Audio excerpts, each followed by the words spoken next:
So thank you first of all for coming along this afternoon. Just a little bit of intro and a background to this, why we're here. I think it's really important at this time. Great performance. I think we're just doing what we can and the best possible interest for the students. I think can people Thank you. just Sorry, Darren. Amazingly. Mark, So I've muted him now. thanks. Yeah, so as ever, it's very, very important at all times to keep up with continuous professional development and to have strong links between the industry and education. So at this time when people are struggling, we thought that it would be an excellent thing to do to get people together and to look at not only some culinary practices and front of house restaurant management practices, but also to engage in some of the topics that are hot on the press from the industry and within education. So we've mixed up the different sessions so that we've got some sort of demonstrations, some talks, and also some artisan supply and tasting sessions, and honey sommelier coming along as well. So some very interesting things over the next few days. Just a couple of house rules then. So if, as we've just seen, if people could have their mics off during the session to prevent background noise, and at the bottom you'll have a little reactions button. If you'd like to ask a question, if you could just raise your hand as I've done there. So have a little practice with that, just raise your hand. And then also you can lower your hand using the same thing. So that just shows you how to do that. It's going to be quite a busy session, I think. There's quite a few questions, so we'll make a start as quickly as possible. To kick off, I'm just going to give a little bit of background as to why we're here. So I'm just going to share my screen. 1 second. I've done it, Neil. You should be there. Oh, you're sharing your screen. So can everybody see my screen? Yeah, just give me a thumbs up. So this session, business studies for culinary students. It's been a hot topic for a number of years. Historically, there's been a lot of debate about the need for students entering the industry to have a basic knowledge of business operations, business studies. And an industry-based survey that was conducted by the Chefs Forum in 2015 showed an overwhelming response in support of business studies as an aspect of culinary curriculum. So the question really remains, has there been any improvement since 2015? Is the situation the same, or has it got even worse? And that's what we sort of aim to explore over the next 45 minutes or so. So these are the factors of production. I don't know if you sort of recognize them, but just to get on with this this show, in the top left, we've got the labor. So obviously, this is one of our factors of production. In the bottom is an example of finance and the investment that's needed. And that's a nice, healthy looking wine cellar from just underneath where I'm sitting at home. Next to that, you've got Heston Blumenthal, and I've used him as an example of enterprise and an idea, and having the foresight of projecting what you would like the business to be. And then on the far left bottom corner is actually the space, the physical resource, the land and the environment in which the business will take place. So these are the four main factors of land, labor, enterprise, and finance capital that's required to make a business work. And the three main strands, really, I think, in very, very simple terms, of the input. So that's the basic resources that are going into the business. So in this case, in a restaurant food operation, it will be food and commodities. And then the process where the preparation, cooking, and the service takes place.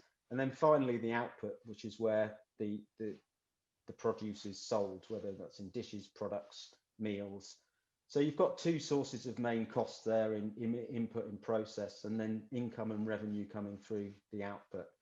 And really, I think one of the situations I've just made my little process swirl around there is that's where the chef students tend to be most engaged. They're about the cooking and the preparations. It's about the skills and that's predominantly, I believe, where their focus is, and perhaps too much of education is focused on, and they don't really get involved in the input and output stages. So what I would like you to do just for a couple of minutes is just think about this question. So in addition to the practical skills and knowledge that is required to work as a chef, what else do you think a young aspiring chef, perhaps one with entrepreneurial aspirations, needs in order to build and develop a successful career in the industry? So if I could just ask you for a couple of minutes just to put some thoughts into the chat facility, please.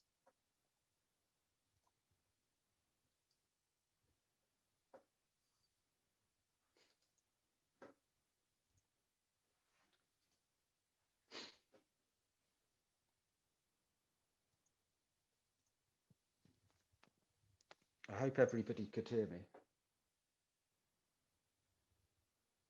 Good. I've still got it saying the chat's disabled. Yeah, could we enable the chat, Alex? I've got it here, but somebody's just said it's disabled. Yeah, it should be there. It's come up with chat disabled on mine too.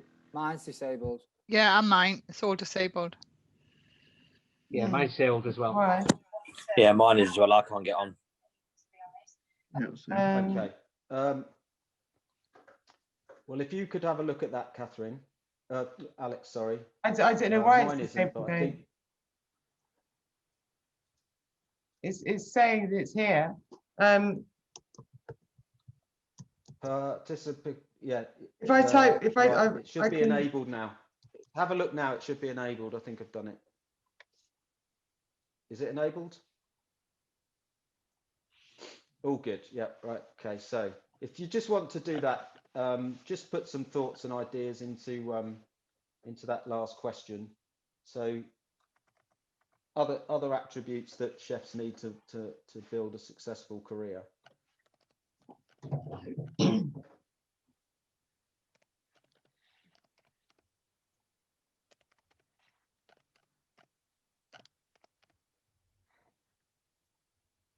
And what we'll do is we'll save this file and we'll do a sort of summary of what people are thinking.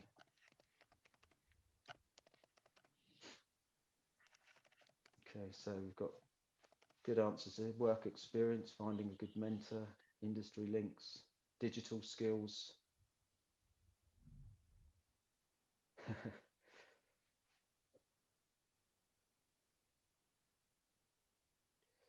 Okay, so you can keep going there, but I'm just going to launch a poll. And if you could, just very, very simple 3 questions. If you could answer all 3, even if your answer is not applicable, because I'm asking you to go to one question 2 if your first answer is yes and question 3 is no. So if you could answer NA to the one that you don't need to, because the poll won't finish until you've answered all 3 questions. So if you could just tick your response, please. So we've got a little poll should come up.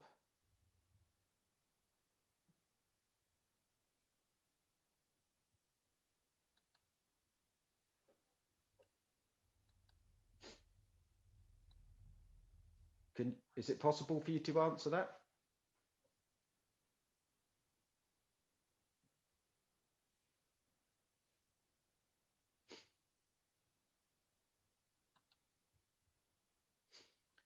Okay, I've got 10 of 28 people have answered it so far. 12.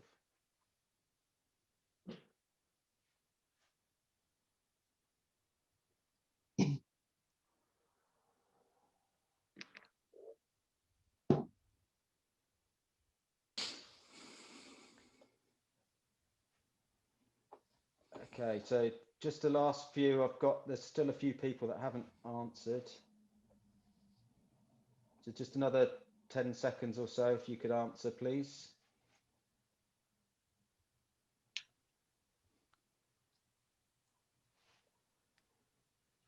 Okay, so I'm about to close the poll and I'll share the results with you.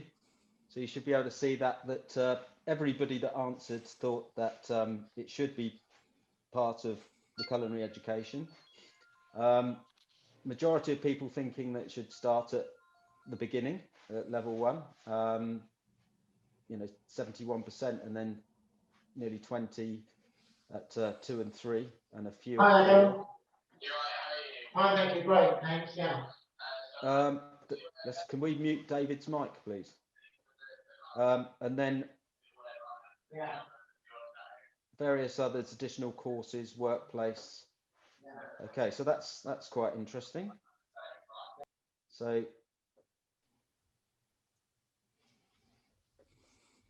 what I'm going to do is go back to this, and I'm going to introduce you to our 2 guests today. So first of all, I'd like to say thank you to Philly and Chris for joining us today.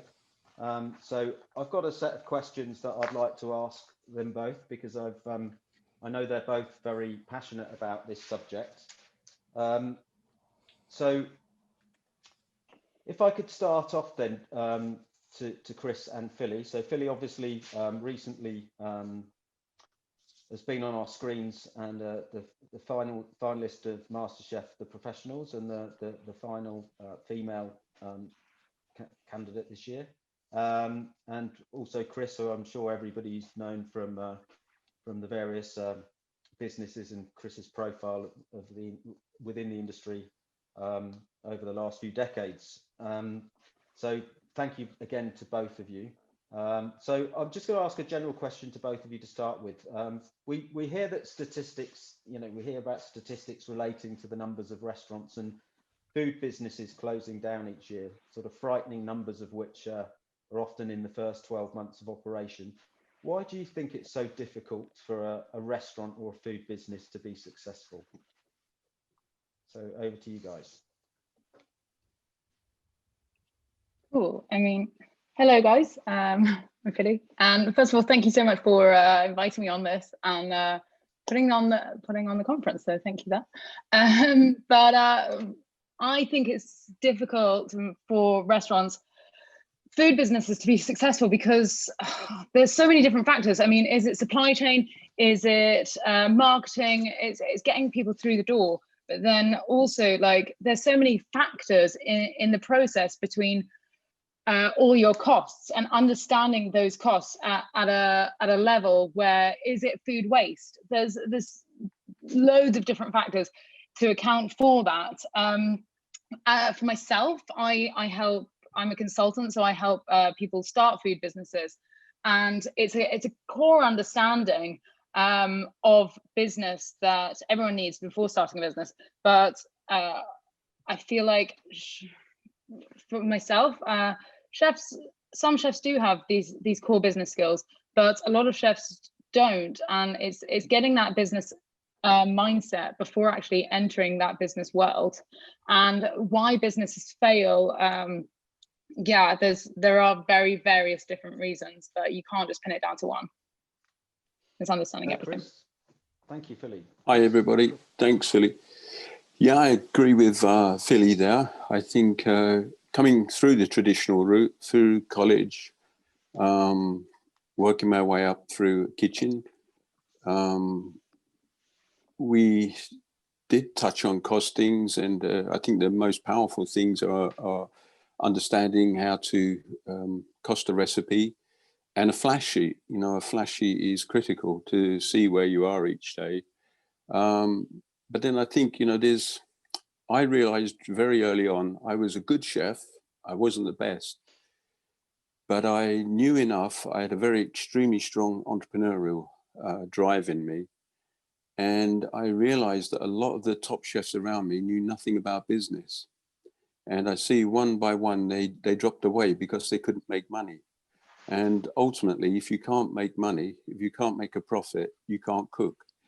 So it's a simple equation. And it's about understanding that you have to make money.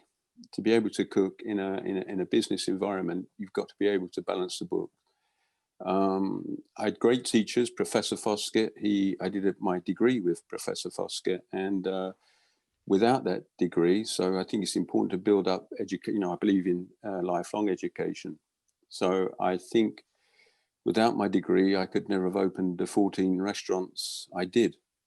but then I still needed to learn on top of that. So I think great advice for any entrepreneur, however young, I don't think it matters how young you are or how old you are. I think it's really important to talk to business owners. And it's quite simple. I think it was Sir Terence Conran who said to me, it's simple, Chris, to run a business, you can only ever spend on food 1/3 of what you took yesterday. And that stands true today, you know, sort of 30 years later. Our issues today, as Philly mentioned there, it can become quite complex. And the last 4 years with Brexit has eroded everybody's profit. Every top restaurateur I know and hotelier have had their profits eroded because of working directives, because of minimum wage, because of pensions, because of ingredients going up. And the one subject that nobody talks about, and it's probably 30%, has had 30% impact on businesses, is the fact that chefs used to traditionally work 80, 90 hours a week. You would have done that, Neil. Most people up to their sort of 40s, 50s would traditionally work 80, 90 hours, but we got paid 40 hours and nobody said a word about it. Now, thankfully, in the last sort of 10 years, we're starting to pay people by the hour, pay people for what they've worked. And all of a sudden, the traditional restaurant model doesn't work. So we've got to find technology to support this. We've got to find different ways of working. And we've got to get customers to understand that if something's bespoke, if it's handmade, then it needs to have a price. And I think we'll only do that, as Philly says, through marketing, through telling people, through PR. Look, we ask a farmer to get the chicken to live another 60 days to most supermarkets, but that means it needs a lot more feed, it needs a lot more care because it's not being injected with so many hormones that there's going to be a high death rate. So at the end of the day, that chicken's going to cost a lot of money, and but we need customers to know, you know, and we don't have appellations in this country, which we should. So a customer knows what they're buying. Right now, we don't have any rules about what we buy, and we can pass a lot of stuff off quite easily. But I think if a customer knew that we were buying from great farms, from good fishermen, from hardworking farmers who use traditional methods, and a lot of it was handmade, customers would be happy to pay for it. But that comes from PR and marketing. So it's very simple, but it's also multifaceted.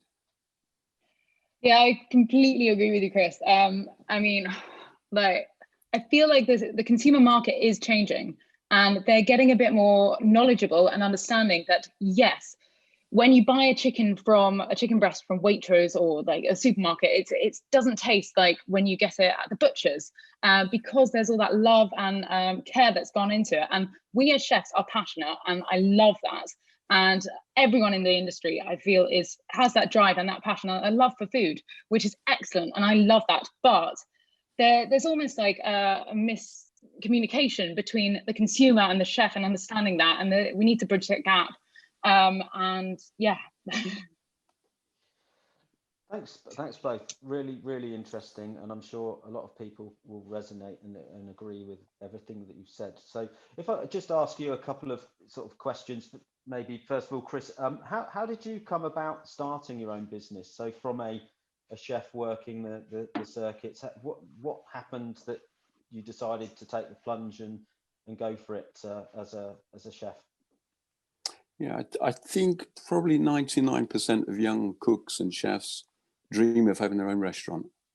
Mm-hmm. And so that was a dream from day one, was to have our own restaurant. And luckily, you know, my brother was a brilliant chef, an amazing chef, worked many years, 3-star level. And so we grew up, I was more Jeff's father. You know, our father disappeared when I was 15. Jeff was 3 years old. And once I went into the kitchen, I didn't see a lot of him. So it was lovely when we got to work together eventually. Mm-hmm. But as I said, you know, as I was talking earlier, I could see these amazing chefs around me. My gosh, they were so talented, but they didn't have a clue about making money. And I see them come and go. You know, it'd be like bonfire night, just these fireworks going up into the sky, look amazing, and then bang, they were gone. And I realized it was more of a marathon. I needed to understand why they were gone, what I would need to do to get to that level, and how I would stay in business. And so I talked to as many people as I could to start with. And like all chefs, and probably yourself, Neil, you know, you get approached by so many people. Oh, you know, let me offer you shares. And I see lots of chefs being offered shares in businesses, work themselves into the ground. And then when they come to the payday, they realize that the shares were meaningless. And then this program came on TV called Dragon's Den. And I can't recommend this program enough for anyone, because I felt that if it's your idea, your hard work, then you should get the lion's share of the profits. But the more and more I watched the program, and they started to offer people 10%, 20% of their hard work for investment, I started to check it out and say, you know, can this be right? But then I realized, if you've got a nice pie, even a small slice of a nice pie is enough. And how can we work to get more of a pie? And so I read more and more. I did a degree with Professor Foskett at Ealing, and I learned a lot about business there and F&B control. And I was on my way. I knew what I wanted, and but I met so many dodgy silent partners. And this is where we've got to be careful, where our heart is so passionate. But, you know, I believe in these three heads, one in our brain, three brains, one in our head, one in our heart, one in our stomach. And normally one of them was telling me it wasn't right. And eventually found a good partner who was very, very solid with business. He is in venture capital. And he said, right, let's have a look, you know, at what sites are available, how much money have you got? And, you know, you need to take a risk. You know, you need to put something up. They call it hurt money, you know, so you don't just walk away from a project that doesn't work. But I knew what I wanted to do was to give great food, affordable glamour. I wanted to give food to the masses, but elegantly done, which is why we opened Bistro Deluxe. That's why we called it Bistro Deluxe. We wanted a luxury feel to bistro cooking. And yeah, it was like all my dreams come at once. And although business is extremely stressful and you have to stay very fit and agile, as this recent pandemic has shown us, all the good rules of college, you know, they taught me enough. And it's about balancing books. So I get as much enjoyment out of balancing the books as I do creating a new dish. Great story. Thanks for that, Chris. So if I nip over to Philly, Philly, you've championed the cause for teaching about costing, and so you must have seen something in the industry that's made you aware of this need, and you sort of touched on it earlier. But can you also tell us about some of the resources that you've developed and how you plan to help people access these resources and make use of them? Yeah, 100%. Well, I'll go back to why I've created these resources first. I mean, as a consultant, I help lots of people open businesses, and it's excellent, like helping them and achieving their dreams. But I love the hospitality industry. I think that chefs are passionate people, which I've spoken about before. But there is that disconnect where chefs might not have the skills needed to actually run and launch and own a business that they might need. So I was like, there's a problem here that chefs want, like Chris was saying, 90% of chefs want to be launching and owning and running their own business, and that is their dream. But a lot of chefs don't actually have the skills to go behind that to make these businesses successful. And I felt like that was part of the problem in the hospitality industry. And that's where you see these horrible numbers of so many businesses failing each year because they don't have their books right, and because they go into administration, and it's hurtful because that's people's dreams going down the plug hole. So I thought, how do we fix this problem? and because it was hurting me, and I was like, well, I need a purpose to actually give back to the hospitality industry, because I'm not a day-to-day chef anymore. Like I'm an office chef, as you might call it, which is, it suits me, but I get to design. And so I wanted to teach the chefs the skills that I help people launch businesses. So I launched this course. It's just a small, like, basics course on actually how to cost a menu. It's for level 1, say, chefs, where they could go on, and it's broken down over 3 days, and it's a free course online. It's on cheftribe.co.uk, and it's a free course just online, just to teach chefs the basics onto how to actually cost any dish. So you can download the template and input your numbers, and yeah, that I just felt it felt right in me.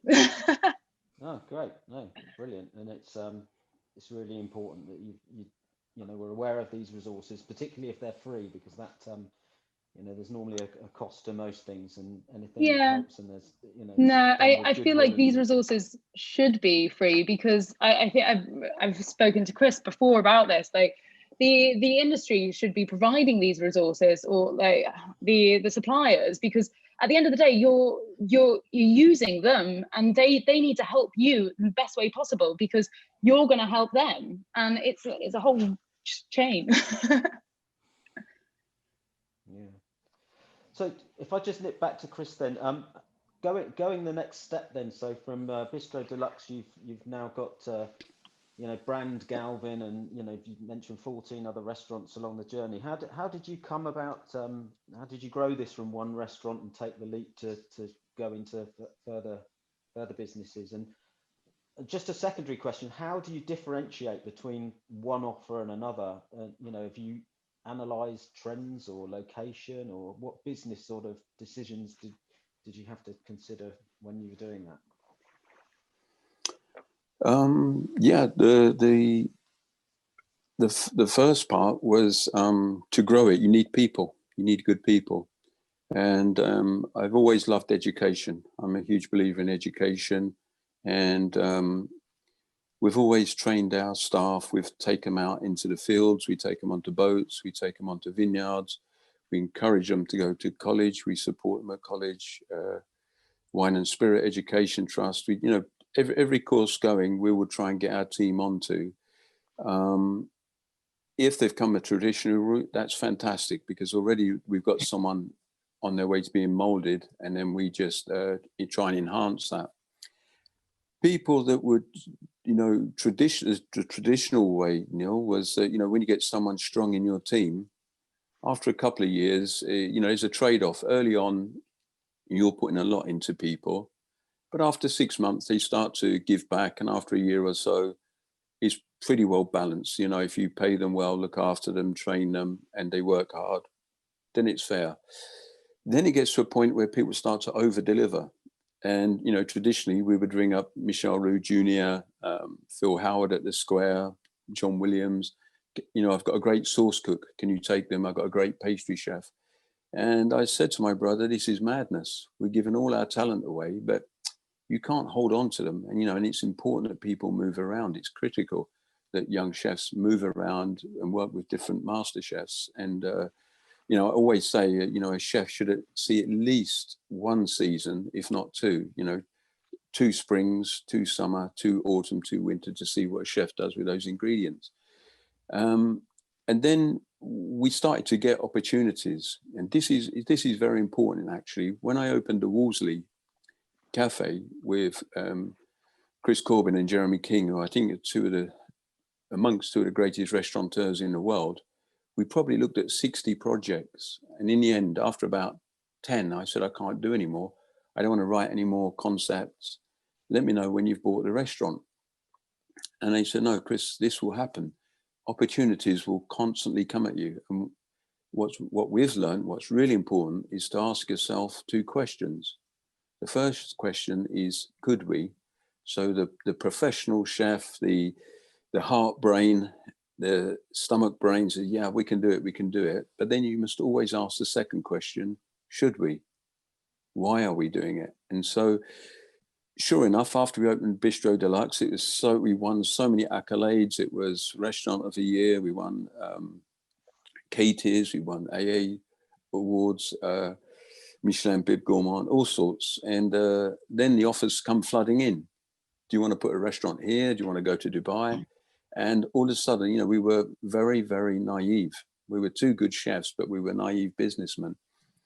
But all I could remember was these two questions: could we and should we? And so I've kept head office. I've kept a shelf full of projects that we've said no to because maybe it wasn't the right location, maybe it wasn't the right partner, maybe the deal was wrong, and maybe it was just wrong for us. So these were important. But what happened? You know, the first building that did come up was Park Lane Hilton. So it was a beautiful restaurant on the top floor, 28th floor on Park Lane. Two Essex boys, we'd thought all our Christmases had come together. And I knew Fred Sirex, who's now become more of a media star, but he was a jolly good maitre d'.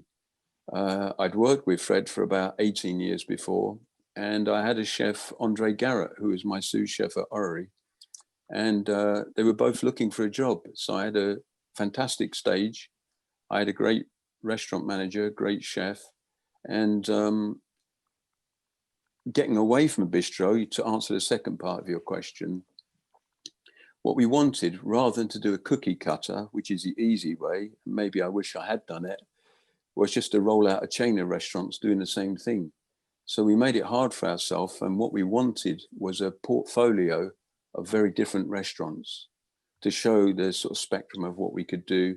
And also, you know, in answer to your question, the location and the clientele, you know, they all tell you really what you should be doing there. So obviously, if you're on Park Lane and if you're overlooking Buckingham Palace and the rest of London, that told us that we could never beat the view, but we certainly needed to offer service and food that was equal to this, you know, unrivaled view. And so we decided upon fine dining. You know, it's Jeff and I's background. And so now we had a bistro, we had fine dining. Then we opened a petit bistro in Harrods. Then we opened a brasserie in Edinburgh, another fine dining in Edinburgh, and so on and so forth. On it went. And so we did it. We had a collection of 14 very different restaurants, but mostly we grew the staff from inside Galvin. There were front of house and back of house people that would have left us if we didn't find it. So it was often for the team. And yeah, it's an extraordinary experience. And we, you know, Professor Foskett had told me that you've got to put infrastructure in when I did my degree. So we opened a head office, and, you know, we had 15 people working there, central reservations, marketing, PR. But that's what the education side gave me. And so I just think, you know, I think that side's critical, Neil, that we, and just keep talking to people and reading.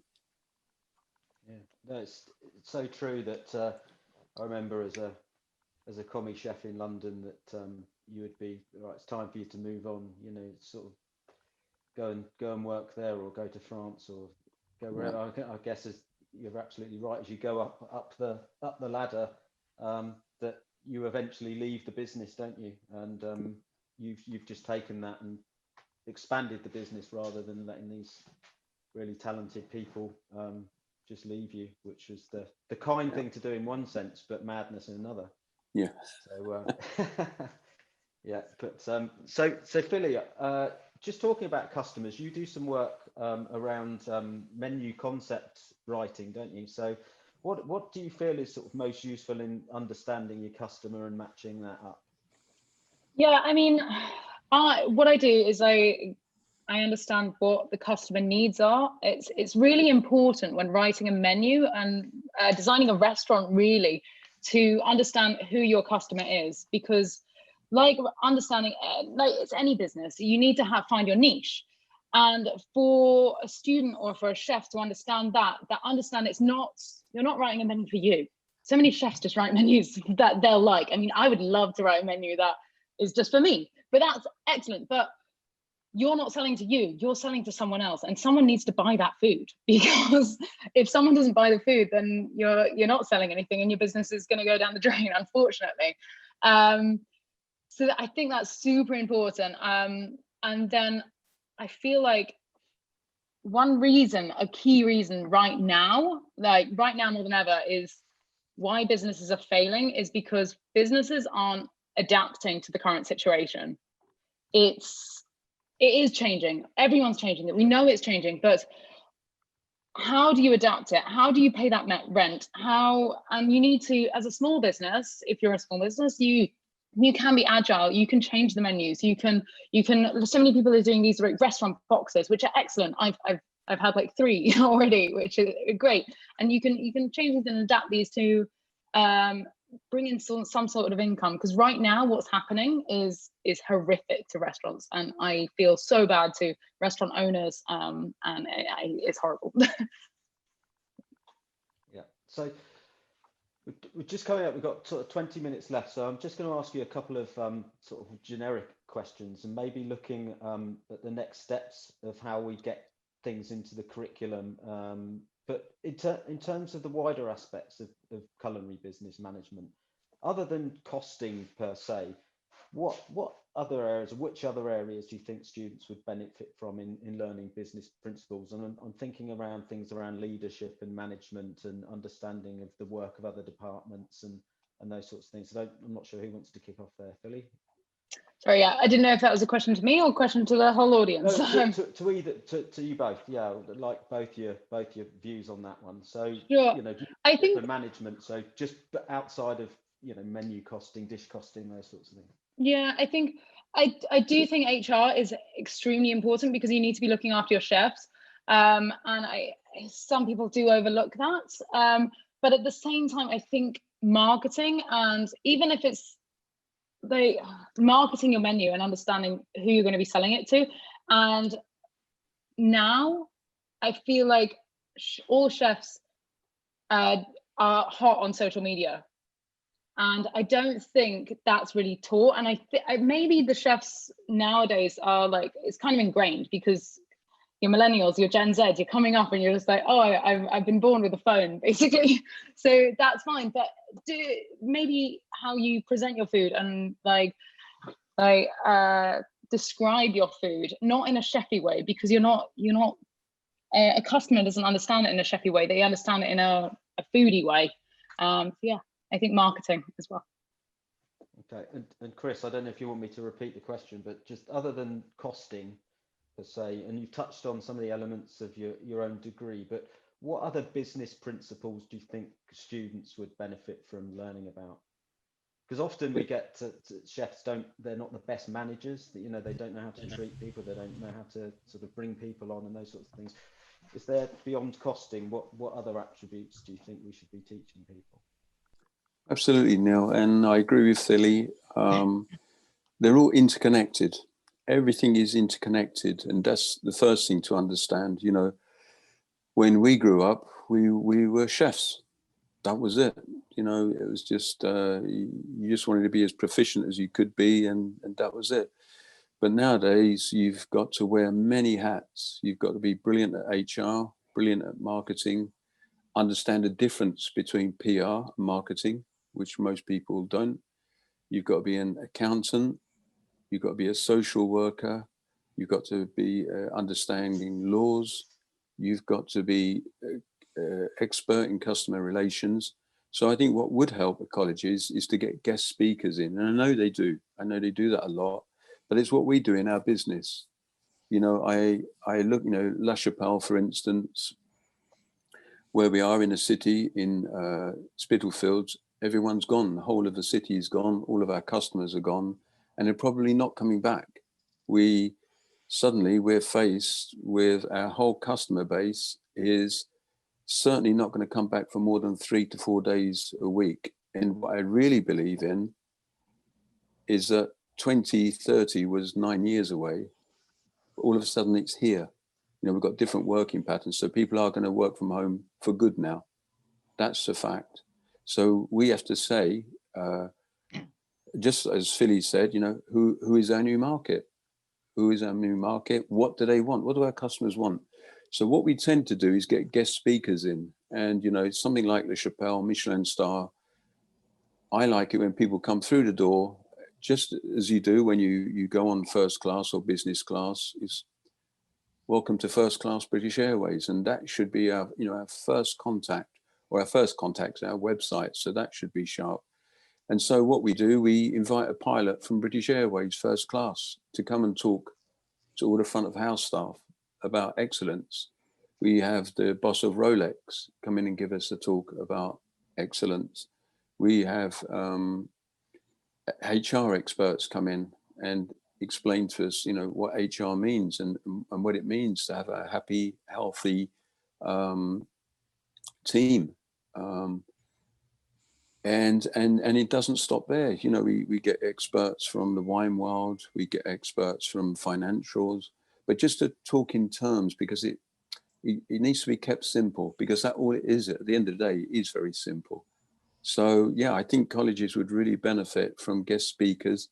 And again, as Philly said, I'm passionate about this one, Neil. I really think that people like Seven Rooms, people like Fourth Hospitality, F&B, these are systems that nearly every single restaurant uses today. They should be systems that are given free to colleges and educational. They don't cost a lot. The license doesn't have to cost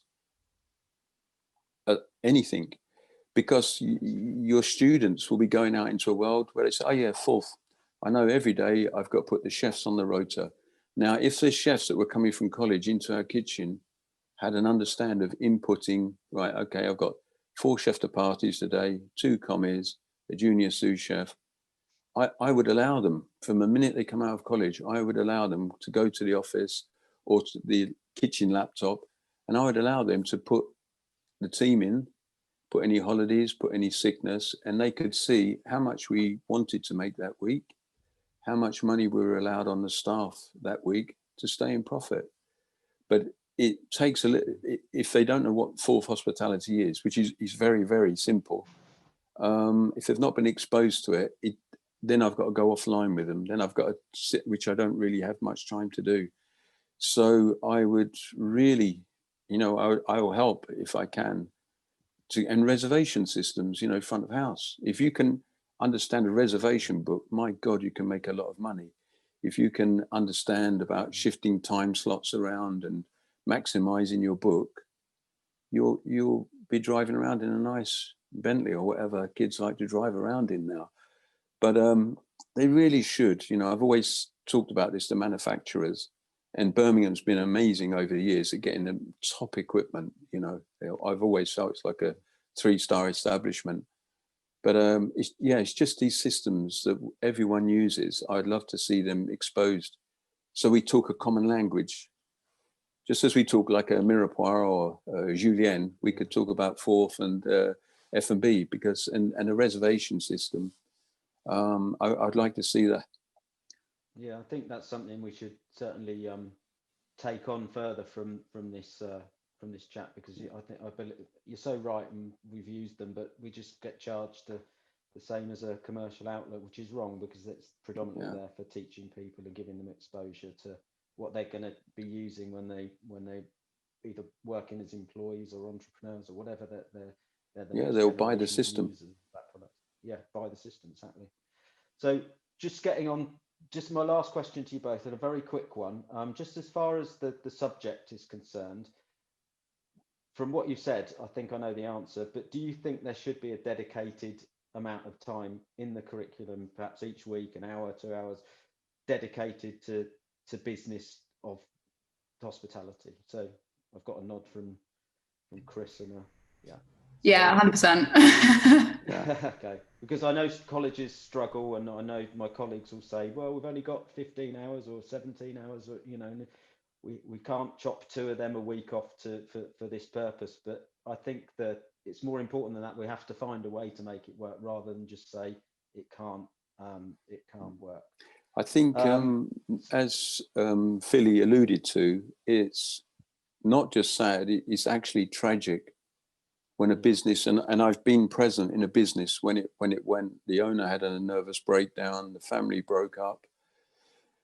Often people borrow from their family to open a restaurant. Often they'll go bankrupt, and human devastation of a business that doesn't work, people probably don't come back again.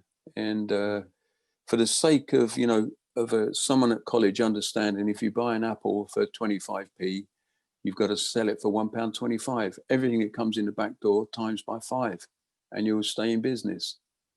They're very simple lessons, but the tragedy of losing everything, and relationships with your partner, relationships with your children, they're damaged forever. And when we could teach this, yeah, and honestly, if you can't make money, you can't cook. So then it tells us everything we need to know.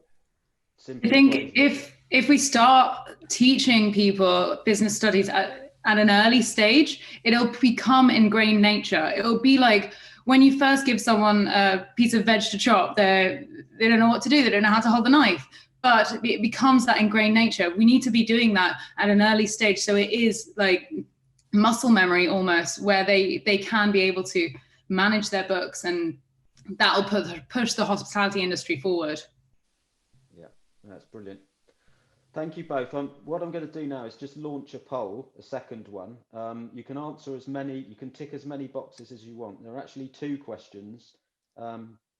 They sort of carry on, and it's basically just to ask you some of the topics that you think might be important to cover. Some of them are a little heavier than others, but it'd just be interesting to get some views, and then perhaps we could also add some others afterwards. So I'm just going to launch this poll now.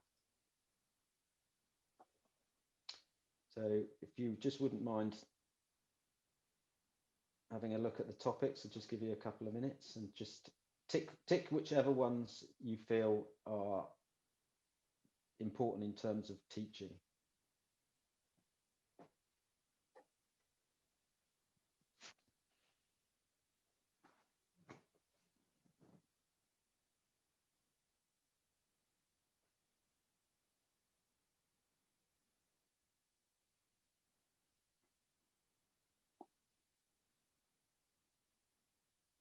And then once you've ticked whichever ones, then you can just press submit and it will come up.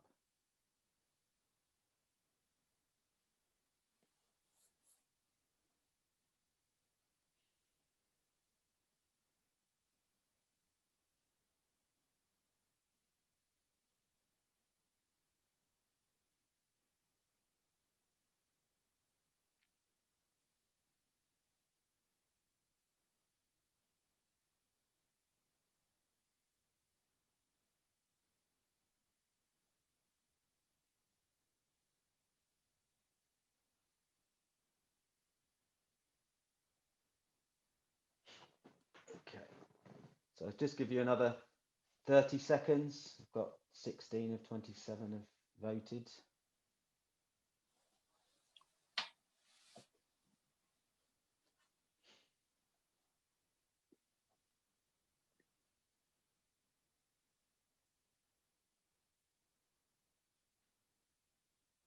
So another 10 seconds just for the last couple. Don't know if anybody else wants to finish off. Okay, so I'm going to close the poll now, and I'll share the results with you. So you can see the results there. We've got some very strong scoring ones: purchasing cycle, sustainability issues, which actually is really important from my knowledge of working with students. They really take the ethical sustainability beyond culinary education. You know, if students find some wrapping that isn't recyclable, or you know, that they let you know about it whatever they're studying. So that's a really important one. Understanding the supply chain, 100% on the gross profit, principles of budgeting, calculating selling prices, 88%. So some pretty high scoring things there. Elasticity, maybe not so important, which is basically looking at how far you can pull the price before people start shopping elsewhere, in a nutshell. So some interesting results there. So just the last couple of minutes then. So Is there anything else, if I just share my screen for the last time, is there anything else that people would like to see factored into the curriculum? Are there factors that that I've missed or that weren't in the list? If anybody thinks that there's anything, I know I touched upon hours, why it's preventing us from delivering more business focused themes, and what we can do to ensure that students at the various levels have an awareness of the importance of business principles. So I don't know if people want to put a few things in the chats about what they would like to see or any other comments that they may have, and we'll record the chat, so everything that goes into the chat we'll have a record of, and we'll analyze and we'll get back to you on that one. So if I could just finish off then really by saying that I think that's been a brilliant session. I'd really like to thank Philly and Chris for giving up their time today and answering my questions. It's been fascinating. I found it really, really interesting. And I agree totally that it's too important to ignore as an issue, and it affects so many people. And the future has, you know, some very, very different challenges to what we've had in the past. The industry is going to relaunch itself, reinvent itself. There will be opportunities without a doubt, but there'll be certainly different challenges. And Brexit, I know everybody's sort of focused on COVID at the moment, but Brexit is in for the long term. Hopefully this year we'll find a way over COVID, but trading and sourcing supply from overseas is going to be quite different to the way it was before, which will have a big impact. So the next steps really are that at the end of this conference we're going to send out a questionnaire with some evaluation. We'd like people to feed back, and we'd also like to know any topics or skills or anything that you'd like to see covered in future conferences of this nature, hopefully sort of more face-to-face in the future. So that's it. Any final questions? I've just got we've got sort of 3 minutes before the next session starts. So is there anyone that's participated today would like to raise their hand or just turn their mics off and raise a question or two before we finish?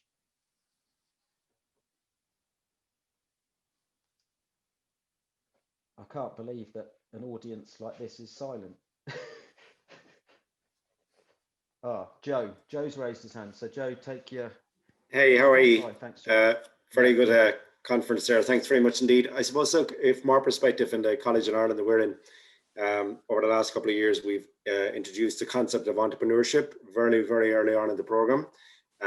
You know, and it's kind of worked, and the students have been engaged in the process of, you know, sourcing ingredients, manufacturing a product, jarring it, selling it, or whatever the case may be, with pop-up shops, obviously more recently than kind of with the takeaway concept. So I think it's creating that culture of entrepreneurship and business from the very early start. It would kind of make a difference in curriculum. So thank you. Yeah, no, it's great that you've managed to be able to do that, and I think more of us need to find ways to get that in. I know higher education it's a bit easier, but for the younger ones it's not quite so straightforward. Yeah, thanks guys. So Thanks, Audrey. Tim. Hi. Well, I'm not a chef. I end up teaching all the costing and all the sorts of subsidiary bits to our students. The biggest problem I find is that students come, or chef or trainee chefs want to come in and they want to cook. So it's trying to get the balance right so that we don't put the very young ones off by thinking I've come to learn to cook and I'm getting stuck in a classroom with numbers, which I hate. So we've devised a few different concepts in our college that, you know, I go in and every day I'll tell them how much the cost of the ingredients are that they're actually working with that day, and it surprises quite a few of them. And we incorporate menu projects for our students to say you're only allowed to spend so much per head on your dish. But we get a lot of students who, I don't know how the other colleges feel, they come in because they're not very academically minded. So we don't put more of the cost on until maybe our second and third level. But when you're talking about free resources, I find that BBC Bite Size are doing a tremendous amount of work just now on hospitality costing. They've got a lot of videos there for scaling up and down recipes, costing recipes, looking at time, looking at rotas. So these are all free resources that we are using. And we also use a company called ClickView, who've done a few more resources that a lot of colleges can tap into, and they have interactive videos. So we are encouraging our students, obviously, because we're all online at the moment, to work with these, and we're putting a recipe up and asking them to find how cheaply they can find the ingredients for it. So it's getting them a little bit more engaged. But it's trying to make the chefs understand that they can't just spend money left, right and centre as well, which is a battle I'm always fighting with them. Oh, absolutely, and we've got to find those ways that they really engage, and some of the messages, you know, the importance of those messages and how they impact, you know, much further down the line. And you know, we've got to find those ways to make them realise just how important that this message is. But unfortunately, we've run out of time, everyone. So just thanks to everybody again, especially Chris and Philly. But thanks to all the participants as well. I found it a really interesting session. So thank you, and hope to see you in the future sessions. So thanks, guys. Cheers. Yeah, thank you. Thank you.